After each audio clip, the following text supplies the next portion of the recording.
আমন্ত্রণ জানাচ্ছি rumour check নিয়ে একাত্তরের নিয়মিত আয়োজন ফেক নিউজ স্ক্যানারে। আজ আমাদের সাথে যুক্ত হবেন কেন্দ্রীয় বিএনপির ভাইস চেয়ারম্যান শামসুজ্জামান দুদু। তার সাথে আমরা আলোচনা করব, তবে তার আগে একটি ছোট্ট প্রতিবেদন দেখে নিতে চাই যাতে আলাপের বিষয়গুলো জানতে সুবিধা হয়। টিকটকে সেনাবাহিনীর অভিযানে বিএনপির ভাইস চেয়ারম্যান শামসুজ্জামান দুদুর বাসা থেকে ৩৩২ কোটি টাকা উদ্ধার এমন দাবিতে একটি ভিডিও ব্যাপক চাঞ্চল্য তৈরি করে। মুহূর্তেই ভিডিওটি ছড়িয়ে পড়ে ১,৪৯,০০০-এর বেশি ভিউজও অতিক্রম করে। তবে রিউমার স্ক্যানার টিমের অনুসন্ধানে দেখা যায় দাবিটি সম্পূর্ণ মিথ্যা ও বানোয়াট। সাম্প্রতিক সময়ে শামসুজ্জামান দুদুর বাসা থেকে কোনো অর্থ উদ্ধার করা হয়নি। প্রচারিত ভিডিওটিতে ২০২৪ সালে বরিশালে নির্বাহী প্রকৌশলী হারুন অর রশিদের গাড়ি থেকে টাকা ও স্বর্ণ উদ্ধারের ঘটনা এবং ২০২৩ সালে শওকত মাহমুদকে বিএনপি থেকে বহিষ্কারের পুরনো ফুটেজ জুড়ে বিভ্রান্তিকরভাবে উপস্থাপন করা হয়েছে। ওদিকে সীমান্তে ২ বাংলাদেশি নিহতের ঘটনাকে কেন্দ্র করে বিএনপির সিনিয়র যুগ্ম মহাসচিব রুহুল কবির রিজভীর নামে আপত্তিকর মন্তব্য জুড়ে দিয়ে একটি পোস্ট সামাজিক যোগাযোগ মাধ্যমে ছড়িয়ে দেওয়া হয়, কিন্তু তিনি এমন কোনো মন্তব্য করেন। বরং ১০ই মে দেওয়া প্রকৃত বক্তব্যে রিজভী সীমান্তে বাংলাদেশিদের গুলিতে নিহত হওয়ার ঘটনায় উদ্বেগ প্রকাশ করে রক্তপাত বন্ধের আহ্বান জানান। একটি সার্কাজমধর্মী ফেসবুক পেজের ব্যঙ্গাত্মক পোস্ট থেকে দাবিটি ছড়িয়ে পড়ে। আবার মার্কিন প্রেসিডেন্ট ডোনাল্ড ট্রাম্প বাংলাদেশকে যুক্তরাষ্ট্রের ৫২তম অঙ্গরাজ্য ঘোষণা করে ট্রুথ সোশ্যালে পোস্ট করেছেন। এমন দাবি সংবলিত যুগান্তরের আদলে তৈরি একটি ফটোকার্ড সোশ্যাল মিডিয়ায় ছড়িয়ে পড়লে তৈরি হয় উত্তেজনা। তবে যাচাই করে দেখা যায় যুগান্তর এ ধরনের কোনো ফটোকার্ড বা সংবাদ প্রকাশ করেনি। ভেনেজুয়েলাকে যুক্তরাষ্ট্রের ৫১তম অঙ্গরাজ্য শীর্ষক যুগান্তরের আসল ফটোকার্ড সম্পাদনা করে এতে বাংলাদেশের নাম বসানো হয়েছে। গুজব এখানেই শেষ নয়। ঢাকার যাত্রাবাড়িতে বৃষ্টির পানিতে দোকানদার ভেসে যাওয়ার দৃশ্যের দাবিতে ছড়ানো ভিডিওটিও বাংলাদেশের নয়। এটি গত বছরের ১৯শে জুলাই এনডিটিভিতে প্রকাশিত ভারতের রাজস্থানের একটি ঘটনার ভিডিও, যেখানে প্রবল বর্ষণে পানিতে ভেসে যাওয়া এক ব্যক্তিকে হোটেল কর্মীরা উদ্ধার করেন। দর্শক, আজকের অপতথ্যগুলো যাচাই করতে গিয়ে দেখা গেল জাতীয় ও আন্তর্জাতিক উভয় ইস্যুতেই ধারাবাহিকভাবে ছড়ানো হচ্ছে নানা গুজব। যথারীতি ভিউ বাড়ানোর অপচেষ্টায় ছড়ানো হচ্ছে অধিকাংশ গুজব। নানান অভিনব কৌশলে ছড়ানো এসব গুজবের ফাঁদে না পড়তে সচেতনতার পাশাপাশি সতর্ক থাকার পরামর্শ বিশ্লেষকদের। সায়ক দাস, একাত্তর। দর্শক, আমরা প্রতিবেদনটা দেখে নিলাম। আপনি জানেন আমাদের সাথে আছেন বিএনপির ভাইস চেয়ারম্যান শামসুজ্জামান দুদু। এই বিষয়টি নিয়ে তার সাথে আমরা আলোচনা করব। বিএনপির ভাইস চেয়ারম্যান শামসুজ্জামান দুদুর বাসা থেকে ৩৩২ কোটি টাকা উদ্ধারের দাবিতে একটি ভুয়া ভিডিও ছড়িয়ে পড়তেই সামাজিক যোগাযোগ মাধ্যমে শুরু হয় তীব্র উত্তেজনা। মুহূর্তের মধ্যেই ভিডিওটি প্রায় ২ লক্ষ ভিউ অতিক্রম করলে কমেন্ট সেকশন জুড়ে তৈরি হয় ব্যাপক বিভ্রান্তি যখন চূড়ান্ত পর্যায়ে পৌঁছায় তখন যাচাই করে দেখা যায় দাবিটি সম্পূর্ণ বানোয়াট। এই গুজবের রেশ কাটতে না কাটতেই নতুন করে চাঞ্চল্য ছড়ায় আরেকটি দাবি।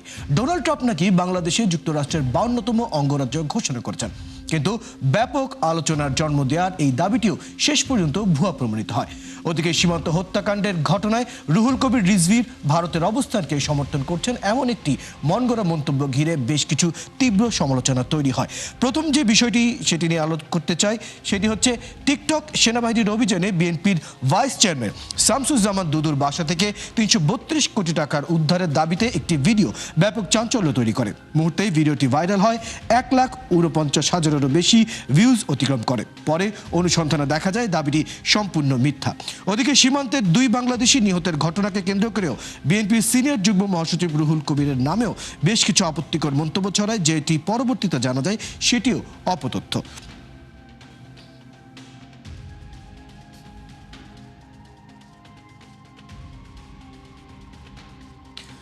দর্শক, আমরা ফ্যাক্টগুলো জেনে নিলাম। ইতিমধ্যেই জানিয়েছি আমাদের সাথে যুক্ত আছেন কেন্দ্রীয় বিএনপির ভাইস চেয়ারম্যান শামসুজ্জামান দুদু। যুক্ত আছি তার সাথে। শামসুল জামান দুদু, আপনাকে স্বাগত জানাচ্ছি আজকের আমাদের এই আলোচনা। অনেকবারই আপনার সাথে আমরা আলোচনা করেছি অপতথ্য এবং গুজব নিয়ে। আজকের প্রসঙ্গটি আপনি নিজে, আপনার নামেই একটি গুজব আমরা পুরো সোশ্যাল মিডিয়াতে ছড়াতে দেখলাম। 1,49,000 বারেরও বেশি বার দেখা হয়েছে এই গুজবটিকে, এবং পরবর্তীতে জানা গেল সেটি পুরোপুরি মিথ্যা। আপনার কাছে জানতে চাই, একজন রাজনৈতিক ব্যক্তিত্ব হিসেবে আপনি যখন দেখছেন এরকম একটি অপতথ্য ছড়াচ্ছে, তারপরে আসলে কি মনে করেন, কতটুকু চ্যালেঞ্জ আসলে এরকম অপতথ্য বা গুজবগুলোকে সামাল দেয়া? টেলিভিশনকে, একাত্তর টেলিভিশনকে ধন্যবাদ জানাই। আগেও আপনি এই অপতথ্য, মিথ্যা গুজব এই প্রসঙ্গে আপনারা নিজে থেকে উদ্যোগী হয়ে বিভিন্ন সময় ভূমিকা পালন করেছেন। এই জন্য আমি একাধিকবার আপনাকে ধন্যবাদ জানাই। বাংলাদেশে ইসলাম নামধারী একটি দল আছে, যদি সঠিকভাবে তাদের রাজনৈতিক বিবেচনায় কখনো সমালোচনা করে, তাহলে পরে তাদের কিছু গুজব, মিথ্যা এবং তৈরি সংবাদের কন্টেন্ট বানিয়ে তারা যে সোশ্যাল মিডিয়াতে ছাড়ে, এটা তাদের এক ধরনের ব্যবসাও। ইসলামের নামে যেমন তারা ব্যবসা করে, ঠিক তেমনি এই ধরনের মিথ্যা সংবাদ দিয়ে আমার অথবা রিজভি বা অন্যান্যরা যারা সাম্প্রদায়িক রাজনীতির বিরুদ্ধে আমরা সবসময় কথা বলি, তাদের বিরুদ্ধে এই ধরনের সংবাদ শুধু প্রচারই করে না, এটা নানাভাবে ছড়িয়ে দেয়। প্রশ্ন হচ্ছে, এগুলো মানুষ বিশ্বাস করে কি? কিছু কিছু ক্ষেত্রে যারা একেবারেই সরল প্রবণ, আধুনিক তথ্য প্রবাহ সম্বন্ধে খোঁজ খবর কম করেন, তারা একটু বিভ্রান্ত হতে পারে। কিন্তু 90% দর্শকই, শ্রোতায়, যেমন আপনারা এই অপতথ্যের বিরুদ্ধে প্রচার এবং প্রকাশনা অব্যাহত রেখেছেন, ঠিক তেমনি সোশ্যাল মিডিয়াতে অনেক তথ্যজা তরুণ আছে, মধ্যবয়স্ক প্রবীণ আছে, যারা এই অপতথ্যের বিরুদ্ধে লেখেন এবং বিভিন্ন সময় তাদের মিডিয়াতে বা তাদের অ্যাকাউন্টে প্রচার করে। আমার কাছে মনে হয়েছে এরা বাংলাদেশ, ভারত বা পাকিস্তান ইসলামী নামে যেসব প্রতিষ্ঠান খুলেছে, সেই প্রতিষ্ঠান কখনোই জনগণের পক্ষ এবং সত্যের পক্ষে কাজ করে না, কিন্তু ইসলাম শব্দটা তারা ব্যবহার করে। যেমন পাকিস্তান আন্দোলনের সময় তারা পাকিস্তানের পক্ষ নেয়নি, ব্রিটিশদের পক্ষ নিয়েছে। ঠিক তেমনি 71 সালের মুক্তিযুদ্ধের সময় তারা জনগণের পক্ষ বা মুক্তিযুদ্ধের পক্ষ নেয়নি।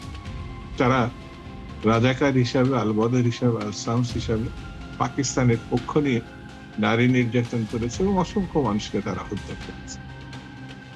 এরা যুগে যুগে, কালে কালে এটাকে একটা ব্যবসা হিসাবে গ্রহণ করেছে।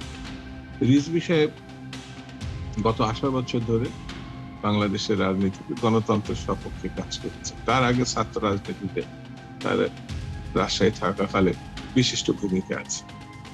সে যখনই অপরাজনীতি এবং সাম্প্রদায়িকতার বিরুদ্ধে কথা বলে, এমনকি আজকে আমাদের বাংলাদেশের মাননীয় প্রধানমন্ত্রী, যিনি নির্বিচ্ছিন্নভাবে 18-20 বছর ধরে বাংলাদেশের গণতন্ত্রের জন্য লড়াই করেছে, বলা যায় মৃত্যুর হাত থেকে বেঁচেছেন, মাননীয় প্রধানমন্ত্রী যেমন তারেক রহমানের বিরুদ্ধেও তারা অপপ্রচার অতীতে এবং বর্তমানেও ছড়াচ্ছে। তার ঢাকা বিশ্ববিদ্যালয়ের শিক্ষা নিয়ে যে একেবারে ভয়ঙ্কর ভাবে গুজব ছড়াচ্ছে, সেটাকেও আমি এই অনুষ্ঠানের মধ্যে প্রতিবাদ করি। আমি শুধু এতটুকু বলি, বাংলাদেশে কখনো গণতন্ত্রের সপক্ষে যারা কাজ করেছে, সাম্প্রদায়িকতার বিপক্ষে ভূমিকা রেখেছে, গত 55 বছরের আমার রাজনৈতিক জীবনে আমি দেখেছি, কখনোই এই অপপ্রচারকারীরা কোনোভাবেই সফল হতে পারে। যদি সফল হতে পারত, তাহলে তো বিএনপি ক্ষমতায় আসতো না, বিএনপি অ্যাবসলিউট মেজরিটি পেত না। এরা এতটাই ভয়ঙ্কর, এদেরকে যদি রুখা না যায়, তাহলে বাংলাদেশের অনেক শুভ কাজ, অনেক ভালো কাজও নষ্ট হবে। এই পর্যায়ে যে প্রশ্নটা আপনার কাছে রাখতে চাই যে প্রতিদিনই নানা অপরাধের অপরাধী আমরা আইনের আওতায় আসতে দেখছি, কিন্তু এখন পর্যন্ত অপতথ্য ছড়ানোর দায়ে কাউকে আটক দেখা গেল না। এই বিষয়টা নিয়ে একটু আপনার মতামত জানতে চাই, কেন এমনটি হচ্ছে এবং কি উপায় থাকছে এই বিষয়গুলো নিয়ে। আমি নিজেও বিস্মিত যে সংশ্লিষ্ট মহল বা আইন শৃঙ্খলা যারা নিয়ন্ত্রণ করেন এই অপতথ্যের বিরুদ্ধে সুনির্দিষ্ট অভিযোগ থাকার পরেও এবং যেটি সমাজের মধ্যে এই অপতথ্য ছড়িয়ে দেওয়ার কারণে অস্থিরতা সৃষ্টি হতে পারে, গুজবের কারণে অনেক ধরনের সন্দেহ বিশ্বাস তৈরি হতে পারে, কিন্তু সংশ্লিষ্ট মহল যারা আছেন আইন থাকা সত্ত্বেও আমি যতটুকু জানি তারা সক্রিয় না হওয়াটা বরঞ্চ সুস্থ স্বাভাবিক বিনোদন অথবা রাজনৈতিক সঙ্গে যারা যুক্ত সামগ্রিকভাবে রাজনৈতিক সংস্কৃতিটাই ক্ষতিগ্রস্ত হচ্ছে। সেই জন্য আমি মনে করি অনত বিলম্বে এই গুজবের সঙ্গে যারা যুক্ত এবং প্রচারণার চালছে, অবশ্যই এই মহলটা চিহ্নিত মহল, এই মহলটা আগা গোড়া স্বাধীনতার সময় থেকে এই পর্যন্ত তারা ধর্মকে ব্যবহার করেছে, তারা মানুষের অনুভূতি বিশ্বাস এগুলোকে অপমানিত করেছে। সেই জন্য আমি জোর দাবি জানাবো, এখন একটা রাজনৈতিক পরিবর্তন হয়েছে। আগে কর্তৃত্ববাদী শাসন ব্যবস্থা ছিল দেশে, এখন একটি গণতান্ত্রিক নির্বাচিত সাধারণ মানুষের ভোটাধিকারের মধ্যে দিয়ে একটি সরকার, এই সরকারের প্রধান জনাব তারেক রহমান, যে সরকার যদিও খুব অল্প সময়ের মধ্যে ক্ষমতা এখন আছে, 3 মাস চলছে, হয়তো বা সবকিছু এখনো পর্যন্ত গুছিয়ে উঠতে পারে না, তারপরেও এদেরকে সমাজে যারা অনাশিষ্টকারী অপতথ্যের সপক্ষে ভূমিকা পালন করছে তাদের বিরুদ্ধে আইনগত ব্যবস্থা নেওয়া হচ্ছে, এটা আমি মনে করি। একদম শেষ প্রশ্ন হিসেবে একটি বিষয় ছোট করে আমি জানতে চাই, সেটি হচ্ছে ধরুন প্রথম বিষয়টা নিয়ে উঠে আসি।